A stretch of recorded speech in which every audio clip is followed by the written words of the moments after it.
Bonjour à tous. Le texte de ce matin, 18 février 2025, se trouve dans Deutéronome 1, verset 28, qui nous dit: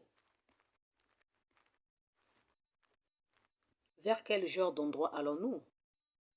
Nos frères nous ont découragés en disant: C'est un peuple plus haut de taille et plus fort que nous.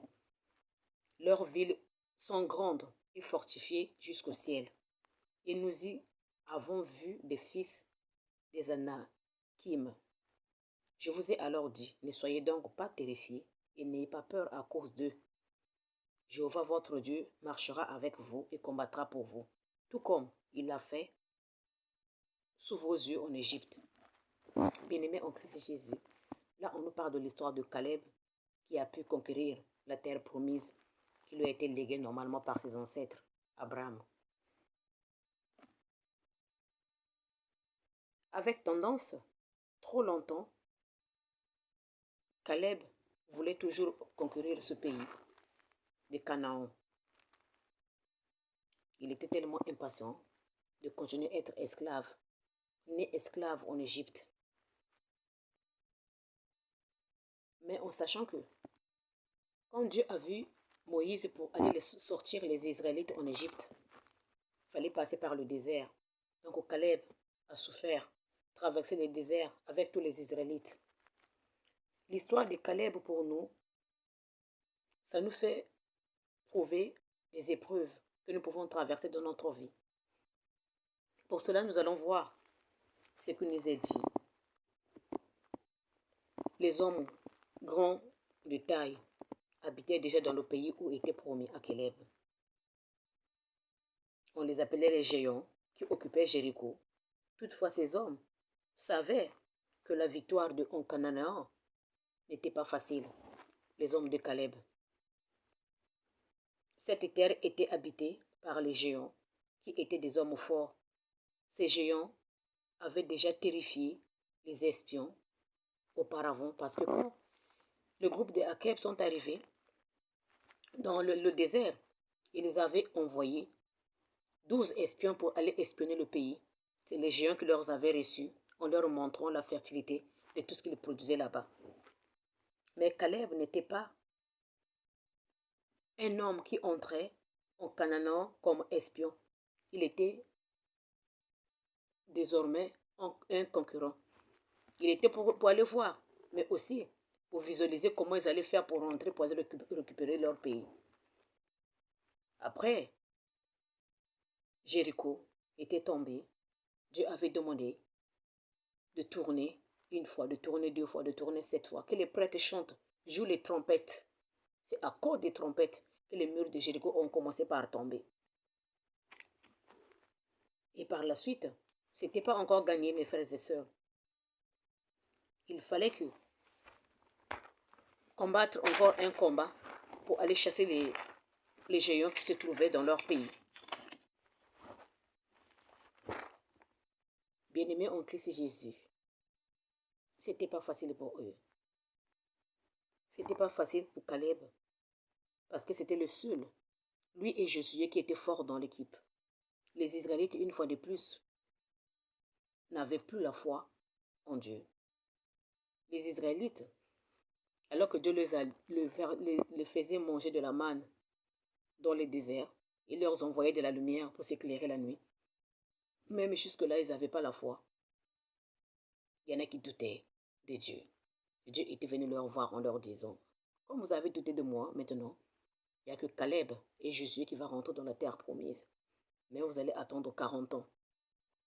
Caleb a attendu 40 ans jusqu'à ce que toutes les générations qui étaient avant sont passées, jusqu'à Moïse était mort, enterré dans le désert.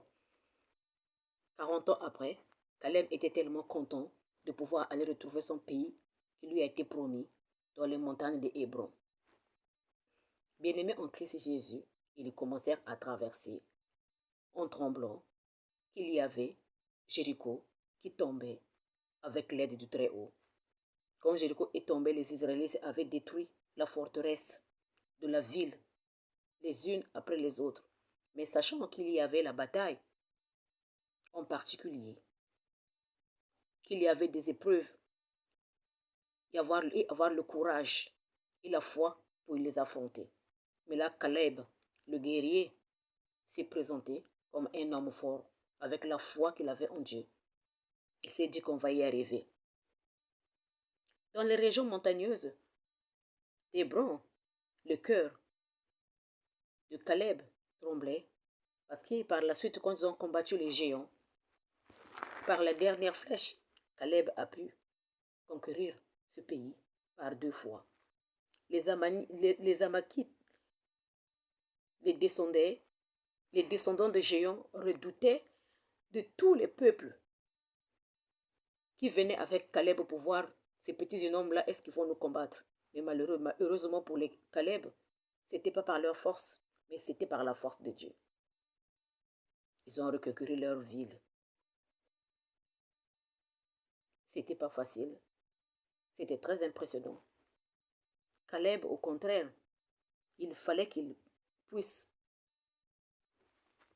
reconquérir cette ville qui a été promise parce que c'était depuis son enfance. C'est ça qu'il pensait dans sa ville. La ville qui a été promise par Moïse de son vivant. Et par la suite, à la place de Moïse, Dieu avait mis Josué. Et la voix de Josué résonnait.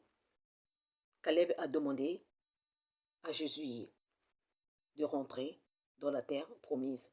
Josué lui a demandé de partir. Que la grâce de Dieu te protège. Soyez protégés par Dieu. Voilà. Vous savez que Dieu a promis ce jour-là qu'il allait le faire. À travers Caleb, la force de Caleb, ils ont pu arriver en sachant que Caleb, il a eu 85 ans quand il est parti reconquérir son pays. Le pays de Canaan. Principalement Hébron. La terre natale qui lui a été promis. Bien-aimé en Christ Jésus. Sachant que Caleb, à 85 ans, il était toujours fort. Il a pu combattre les Amalekites pour reconquérir son pays qu'on lui avait promis par Dieu et par la force de Dieu et la foi, bien sûr. Malgré les guerres, les combats qu'ils ont combattus, nous savons que le tout, c'est la foi. Aujourd'hui, mon frère et ma soeur, c'est toi et moi qui représentons Caleb. En disant, quels que soient les combats que nous pouvons combattre, soyons sûrs que Dieu ne peut pas nous laisser. Quelles que soient les situations que nous traversons, soyons sûrs que Dieu, il sera toujours avec nous. Moi, je suis la preuve vivante pour vous en témoigner. Je me suis vue dans un trou, au fond. C'est quand je ne pouvais pas. C'est là où Dieu il envoyait un ange pour venir me chercher. Comme Caleb. Vous aussi, ma soeur. Expliquons cette histoire de Caleb qui se trouve dans le Deutéronome 1 à nos enfants pour les édifier pour plus tard. Nombre 13, verset 28 nous dit, « Mais les habitants du pays sont forts et les villes fortifiées sont très grandes. Nous y avons même vu les Akim. » Les Akim, c'est des géants. Bien-aimés en Christ Jésus. Mais, par la grâce de Dieu, Caleb a pu reconquérir ce pays que les autres avaient peur d'y aller. Mais quand ils sont y rentrés, tout le monde a partagé leur gain. C'était la grâce pour tout le monde et la victoire pour tout le monde. Et jusqu'à aujourd'hui, on parle toujours de l'histoire de Caleb qui a combattu toute une génération de géants. Tous ceux, nous aussi, quels que soient les géants que nous rencontrons dans notre vie, si on a la grâce de Dieu, la foi, nous allons y avoir le courage et la volonté de le combattre. Mais pour cela, il faut d'abord avoir la foi de vrai Dieu. Moi, j'utilise toujours Matthieu 22, verset 37. Aimer Dieu de tout notre cœur, de notre toute force, de toute notre âme et esprit. Et par la suite, Dieu va nous orienter par l'Esprit Saint. Parce que quand on est un vrai enfant de Dieu, Dieu il envoie toujours un esprit de Dieu, un esprit saint pour nous protéger, quel que soit l'endroit où nous allions. Soyons forts, déterminés, surtout la foi. Parce que sans la foi, on ne peut pas plaire à notre frère Dieu Jéhovah comme Caleb. Il avait foi. C'est la foi qui a fait qu'il puisse conquérir son pays. Il lui a été promis par Dieu. Hébron, le pays de Canaan, Prenons l'exemple de David. Pour tuer Goliath, Dieu l'avait dit, attends d'abord de côté, ton heure n'est pas encore venue. Et quand il a prié de côté, quand son heure était venue, Goliath, d'un seul coup, plutôt David d'un seul coup, il avait tué Goliath. Nous aussi, nous avons des Goliaths autour de nous. Mais avec la foi, on va y arriver. Nous avons les géants autour de nous, mais avec la foi, nous allons y arriver. Maintenant, ma soeur, mon frère, si tu es d'accord avec moi, viens et suis-moi. Nous allons prier. Éternellement Dieu, tu es roi, tu es puissant, tu es le maître des maîtres. Nous avons parlé de l'histoire de Caleb. Cette histoire qui m'a tellement impressionnée que je n'ai pas pu tout expliquer parce qu'il n'y a pas beaucoup de minutes. Mais toi, tu sais tout, mon papa. Tu sais tout ce que j'ai voulu dire. Par contre, de minutes, je n'ai pas pu le dire. Mais tous ceux qui vont m'entendre, je leur conseille d'aller voir dans Deutéronome 1, qu'il en parle. Tu es notre Dieu, tu es notre soutien. Nous sommes des Caleb, mon papa.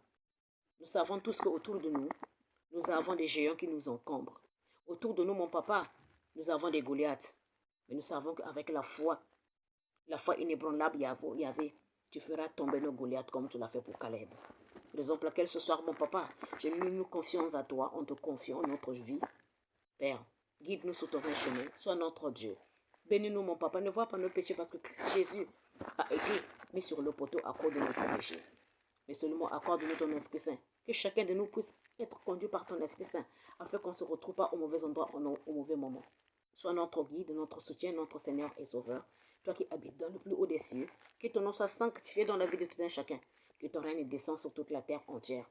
Là où il y a des guerres, des tremblements de terre, des séismes, mon papa, là où tout ton peuple ont été franchis les obstacles, Père, tous nous comptons sur toi.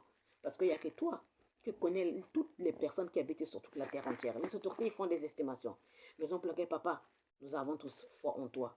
Toi qui nous guéris, qui nous nourris, qui est tout pour nous, qui veille sur nous quotidiennement. Tu nous envoies un esprit pour nous protéger toute la soirée, afin que qu'on puisse se réveiller le matin. Au nom de Jésus. Sois notre guide, notre pilier. Père, c'est par Christ Jésus-Christ qui a donné sa vie sur le poteau que je remets cette prière.